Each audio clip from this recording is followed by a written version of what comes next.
Racist cop kicked pregnant woman. What her husband did next shocked everyone. Danica Hill's hands trembled on the steering wheel as she pulled onto Maple Street, her swollen belly pressing against the seatbelt. At 8 months pregnant, even the smallest movements felt exhausting, but she had promised to drop off paperwork at the community center where she volunteered. Despite her aching back and swollen feet, she refused to let discomfort stop her. The town of Juniper Springs had never truly felt welcoming to her, not since she and Malcolm moved in 2 years ago. There were always the lingering stares, the hushed whispers, the subtle reminders that she and her husband didn't quite belong. But Danica wasn't one to live in fear. She held her head high and kept pushing forward. Just as she reached the intersection of Maple and Alder, flashing blue lights filled her rearview mirror. Her breath hitched. Not tonight, please, not tonight. She slowed, pulling over to the curb as her heart pounded in her chest. She hadn't been speeding. She hadn't run a light. What did this officer want? A tall, broad-shouldered figure approached her window. Even before he spoke, Danica knew who it was. Officer Bradley Kent. His reputation preceded him. A man who ruled with intimidation, known for his heavy-handed approach, especially toward people who looked like her. Her fingers clenched around her purse as she reached for her license and registration. License and reg. Kent's gruff voice cut off as his sharp eyes narrowed. Where are you headed? To the community center, she answered, keeping her voice calm. In a hurry, huh? His tone dripped with suspicion. Danica shook her head. No, sir. Step out of the vehicle. Her stomach twisted. This can't be happening. Building tension, 600 words. Danica's fingers hesitated on the door handle, her mind racing. The humid night air pressed in through the open window, heavy with the scent of asphalt and something metallic, fear. Her fear. Officer, I'm pregnant, she said, her voice measured but firm. I don't move very fast. Kent's lips curled into something between a sneer and a smirk. Then you'd better start now. A cold wave of dread washed over her. She glanced at the rearview mirror. Cars drove by, their drivers oblivious, their headlights streaking past like ghosts. Across the street, a porch light flickered, but no one stepped outside. No witnesses. She forced her fingers to comply, pushing open the door slowly. The night air was thick, wrapping around her like a noose as she carefully swung her legs out. Her belly shifted, sending a sharp twinge through her lower back. She winced but kept moving. Kent stepped back, one hand hovering over his holster as if she were some kind of threat. What does he think I'm going to do? Run? Fight? Hands on the hood, he barked. Her pulse roared in her ears. Now. Danica swallowed hard and shuffled toward the front of her car, pressing her trembling hands against the warm metal. The engine ticked beneath her fingertips. Behind her, boots scuffed against the pavement. A pause. Then. A hard shove.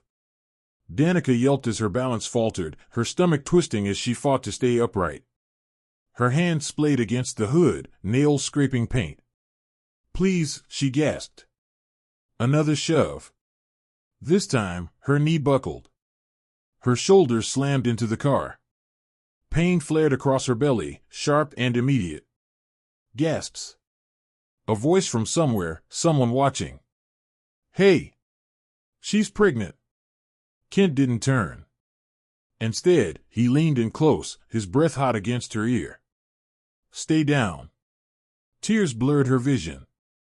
A sharp pang shot through her abdomen. No. Not the baby. Please, not the baby. A crowd had begun to form, faces behind phone screens, recording, whispering. Back up. Kent barked at them, stepping back, his hand still twitching near his belt. But it was too late. The damage was done. Danica pressed a hand to her stomach. A deep, twisting pain radiated through her core. A cry slipped from her lips. And somewhere, over the roar of blood in her ears, the sound of sirens split the night. Too late for him. Maybe too late for her. Malcolm Hill's knuckles turned white as he gripped the steering wheel, his heart pounding in sync with the wail of sirens slicing through the night air. His phone had buzzed only moments ago, an urgent, frantic call from a stranger. Words came in fragments: your wife, cop, pregnant, hurt. He barely remembered running red lights to get here. Now, as he pulled up to the flashing blue chaos on Maple Street, he threw the car into park and leaped out, his breath coming in ragged bursts. His eyes locked on Danica. She was curled on the pavement, clutching her stomach, her face twisted in pain. A small crowd had gathered, some whispering, others recording with their phones. Malcolm's gut clenched. Then he saw him, Officer Bradley Kent, standing a few feet away, his posture stiff, his hand still near his holster as if daring anyone to challenge him. Malcolm stormed forward, rage crackling in his veins. "What the hell did you do to my wife?" Kent's expression barely flickered. "Sir, step back. This doesn't concern you." Malcolm's chest heaved. He saw the way Danica trembled, her breath shallow. He saw the fear in her eyes, fear that wasn't just for herself, but for their child. "Like hell, it doesn't." Malcolm's voice was low, dangerous. He stepped closer. The tension thickened, an electric charge sparking between them. Kent squared his shoulders. She resisted. Malcolm's vision tunneled. His fists clenched. He could see it, how easily he could knock the arrogance off this man's face, how satisfying it would feel. But he forced himself to breathe, to stay grounded. Danica needed him strong, not reckless. A second police officer, one Malcolm didn't recognize, stepped between them. "Sir, we need you to calm down." Malcolm's laugh was bitter. "Calm? My pregnant wife is lying on the ground because of him, and you want me to be calm?" Danica's weak voice cut through the tension. "Malcolm, don't." His jaw tightened, his entire body screaming for justice, but he bent down beside her instead. He brushed damp curls from her forehead, his fingers trembling. "I'm here, baby. I've got you." Tears welled in her eyes. "The baby. Something's wrong." Malcolm's rage turned to ice. A paramedic finally pushed through the crowd, kneeling beside them. "We need to get her to the hospital." Malcolm's muscles coiled as he turned back to Kent. "This isn't over." Kent's smirk returned, but it was weaker now.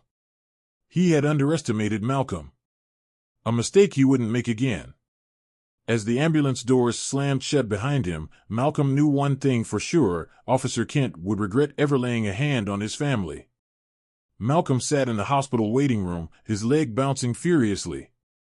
The sterile scent of antiseptic filled his nostrils, but all he could focus on was the dull ache of rage sitting heavy in his chest. Danica was behind those doors, and he had no idea if their baby was safe. His fists clenched. Kent did this.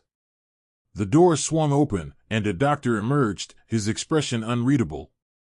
"Mr. Hill?" Malcolm was on his feet instantly. "Your wife is stable, and so is the baby.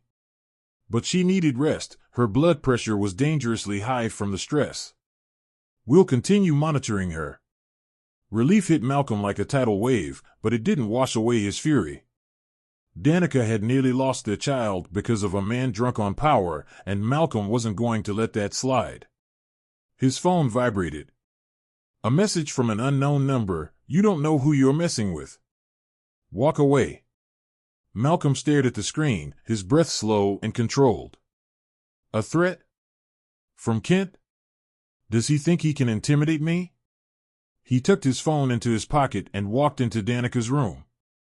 She looked exhausted but strong, her hand resting protectively over her belly. "Malcolm," she murmured, her voice barely above a whisper. "Please, don't do anything stupid." Malcolm swallowed, brushing her curls back gently. "I won't," he lied. That night, Malcolm sat at his kitchen table, spreading out documents, reports, and articles. He had spent the past few years working as a freelance investigator, nothing major, but enough to know how to dig. And now, all his energy was focused on one man, Officer Bradley Kent. As he sifted through old complaints and disciplinary records, a pattern emerged. Kent had a history of violence, mostly against black and Hispanic civilians. Complaints had been filed, but they always mysteriously disappeared or were dismissed without explanation. Malcolm's phone buzzed again. This time, a call. He hesitated before answering. "Who is this?" A low voice on the other end. "I heard about what happened to your wife." "You're not the first." Malcolm's grip on the phone tightened. "Who are you?" The man hesitated. "A friend. Meet me at the old train station at midnight. I have something you need to see." Click. Malcolm exhaled slowly. He glanced at Danica sleeping peacefully, then grabbed his jacket. He needed answers. The old train station was deserted, the flickering streetlights casting long shadows. Malcolm stepped out of his car, scanning the area. A figure emerged from the darkness, hands in his pockets. "You came." "Start talking," Malcolm said, keeping his distance. The man handed him a folder. "These are internal reports. Kent should have been fired years ago, but someone's been protecting him." Malcolm flipped through the pages, cover-ups, dismissed cases, even records of Kent intimidating witnesses. His blood boiled. "Why are you giving me this?" The man sighed. "Because people like Kent don't stop unless someone makes them." He paused. "But you need to be careful. The department won't let you take him down without a fight." Malcolm clenched his jaw. "Then I'll give them one." The next morning, Malcolm walked into the police department, the folder tucked under his arm. He wasn't here to ask for justice, he was here to demand it. The desk sergeant looked up, clearly unimpressed. "Can I help you?" "I need to see the chief," Malcolm said firmly. The sergeant smirked. "And you are?" "Malcolm Hill. The man whose pregnant wife was assaulted by one of your officers." That wiped the smirk off his face. "Good." Minutes later, Malcolm was in the chief's office, the tension thick enough to cut with a knife. Chief Reynolds was an older man, weary-eyed but calculating. "Mr. Hill, I understand your frustration, but Malcolm dropped the folder onto the desk. "This is your officer's record. You tell me why he's still on the streets." Reynolds' expression darkened as he flipped through the files. When he looked up, his face was unreadable. "Where did you get this?" "That doesn't matter. What matters is what you're going to do about it." Reynolds sighed, rubbing his temples. "These things, they take time." Malcolm leaned in. "You don't have time." A long silence. Finally, Reynolds nodded. "I'll open an internal investigation." Malcolm didn't trust him. "That's not good enough." "Then what do you want, Mr. Hill?" Malcolm's voice was ice. "I want Bradley Kent off the force. And I want it now." Reynolds studied him for a long moment, then picked up the phone. "You just made yourself a lot of enemies." Malcolm crossed his arms. So did Kent. The room was silent as Officer Bradley Kent stood motionless, his jaw clenched, his fists trembling at his sides. His once unwavering authority had cracked, the weight of his actions now laid bare before the town he had terrorized for years. The murmur of voices in the crowd began to grow, a tide of anger, disbelief, and vindication rising among the residents of Juniper Springs. Kent turned to Chief Reynolds, his voice low and venomous. "You can't do this. You're making a mistake." Reynolds exhaled slowly, shaking his head. "No, Kent. You made the mistake." He motioned to the two officers flanking Kent. "Hand over your badge and gun." For a moment, Kent hesitated. Then, with a snarl, he yanked his badge from his chest and threw it onto the table. "This town is a joke," he spat. "You'll regret this." The officers stepped in, one gripping Kent's arm as they escorted him out of the hall. The moment the doors closed behind him, the tension broke. A wave of whispers, then voices, then full-on shouts of relief and triumph filled the air. Danica sat in the front row, her hand still resting protectively on her belly.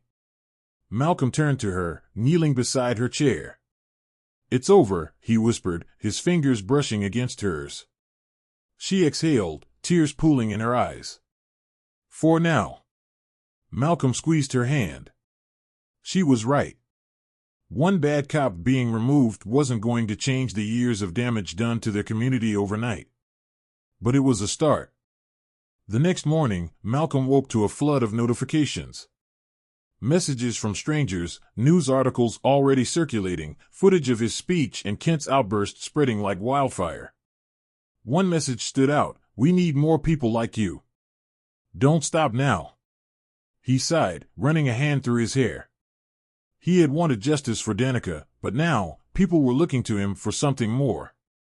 A knock at the door pulled him from his thoughts. He opened it to find Chief Reynolds standing there, his expression unreadable. "We need to talk," Reynolds said. Malcolm crossed his arms. "About what?" Reynolds glanced around before speaking. "You made enemies last night. Kent wasn't acting alone.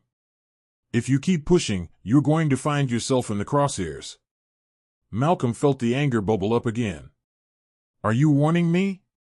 Or threatening me?" Reynolds sighed. "Neither. Just telling you to be careful." He hesitated before adding, "And maybe consider working with us. You care about this town. That much is obvious." Malcolm studied him for a long moment. Work with the police? The same institution that had protected men like Kent for years? It sounded impossible. But if people were finally listening, maybe he had a chance to change things from the inside. "I'll think about it," he said at last. Reynolds nodded. "Just don't wait too long. The town's watching." As the chief left, Malcolm looked back at Danica, now sitting at the kitchen table, a knowing look in her eyes. "You're going to do it, aren't you?" she asked. He let out a breath and sat beside her. "I don't know. But I know I can't just walk away." She placed her hand over his. "Then we do this together." Malcolm looked into her eyes, seeing the same strength that had carried them this far.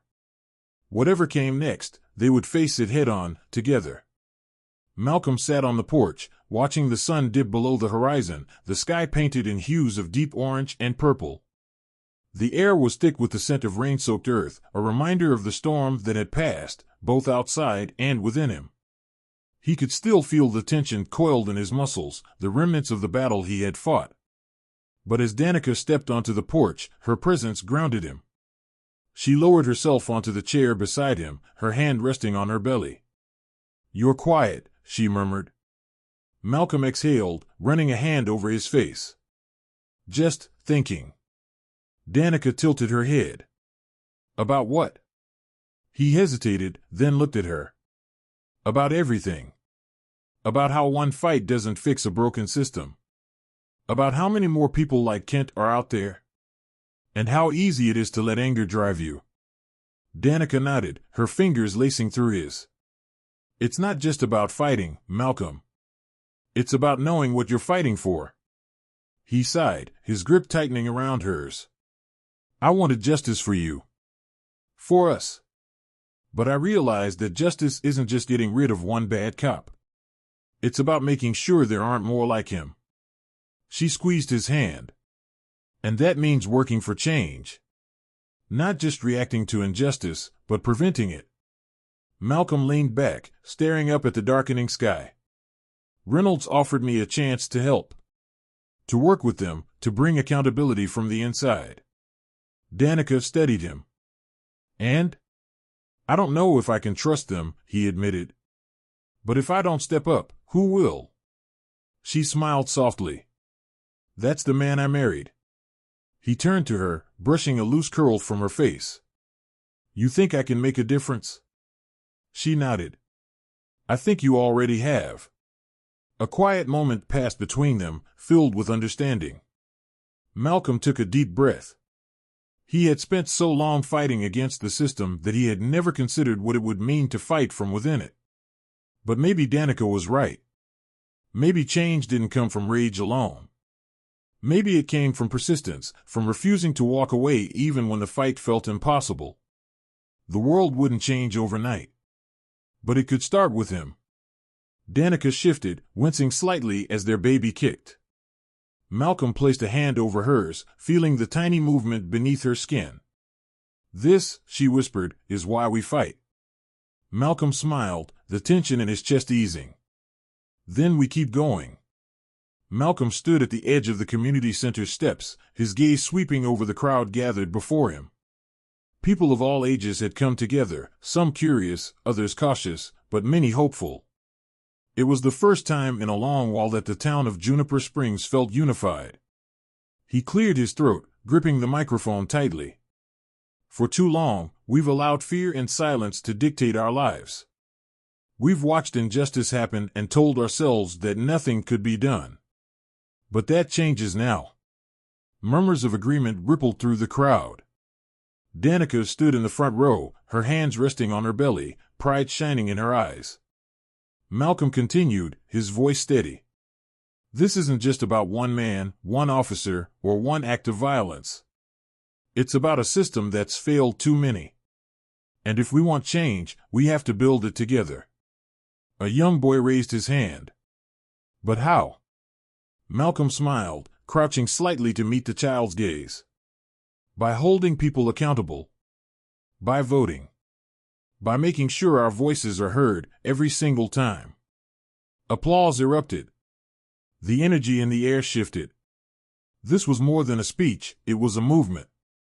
As he stepped down, Danica met him with a knowing smile. "Proud of you," she whispered. He wrapped an arm around her, placing his hand over their unborn child. "This is just the beginning." Juniper Springs had been shaken awake, and for the first time in a long time, Malcolm believed that real change was possible. Not just for them, but for everyone.